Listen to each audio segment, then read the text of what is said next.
আসসালামু আলাইকুম বন্ধুরা, কি অবস্থা? সবাই কেমন আছো? ভালো আছো? এই যে আসলাম, বিকেলে একটু ঘোরাঘুরি করতে আসলাম। এই যে আঙ্গ প্রাণের বড় ভাই আছে, আমি আছি, দুইজন আসলাম হাঁটতে হাঁটতে সাগর পার।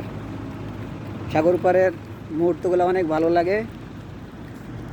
সাগরের গর্জন আধা কিলোমিটার দূরে থেকে পাওয়া যায়, এখনও পাওয়া যেতেছে। তোমরা শুনতে পাইতেছো নাকি আমি বুঝতে পারতেছি না, কিন্তু আমার কানে ঠিকই আসতেছে। দেখো কি সুন্দর মসজিদ। আসলে বাইরের মসজিদগুলো সুন্দর হয়, ওরা রাস্তাঘাট, মসজিদ, স্কুল এগুলো সবচেয়ে বেশি সুন্দর করে। আর ওরা তো রাজকীয়ভাবে চলে অবশ্য। দেখো আমরা সাগরের দিকে যাইতেছি,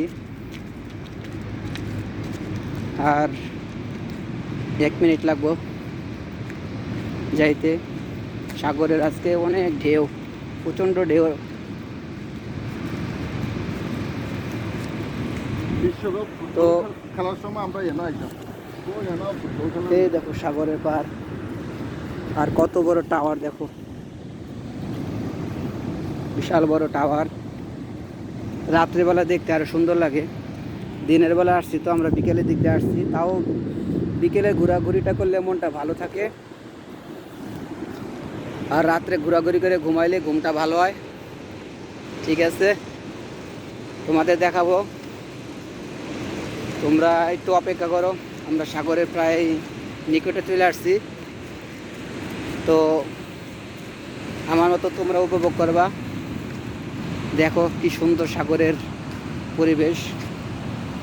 একটু ওয়েট করো, কাছে থেকে দেখাবো ইনশাল্লাহ। দেখো এখন ঠিকই তোমরা আওয়াজ শুনতে পাইতেছো। এই যে দেখো প্রচণ্ড ঢেউ, প্রচণ্ড ঢেউ।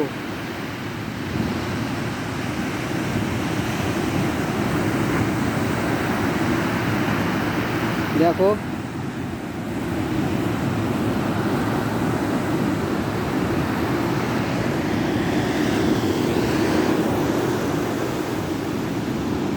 এটা হলো আরব সাগর। তো সাগরের অতি অতি নিকটে আসছি। দেখো অনেক ঢেউ। তো ভিডিওটা যারা প্রথমটা দেখছো তাদের জন্য ভালো লাগবো, শেষে মজাটা। সাগরের গর্জন, সাগরের ঢেউ অনেক সুন্দর, পরিবেশটা সুন্দর। দেখো বাংলাদেশের সাদা পাথরের মতন এই জায়গায়ও পাথর আছে, কিছু পাথর ছড়ায় রাখছে পর্যটকদের জন্য, তারা দেখতে ভালো লাগে। এই যে দেখো পাথরের কাছাকাছি যাইতেছি।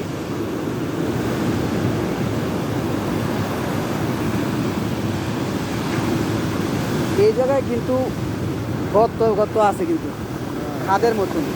এই যে দেখো পাথর ঢেকে গেছে অবশ্য এখন ঢেউর জন্য।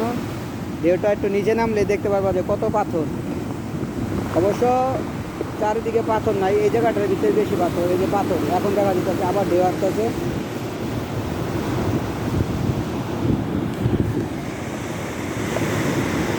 আমাদের মামুন ভাই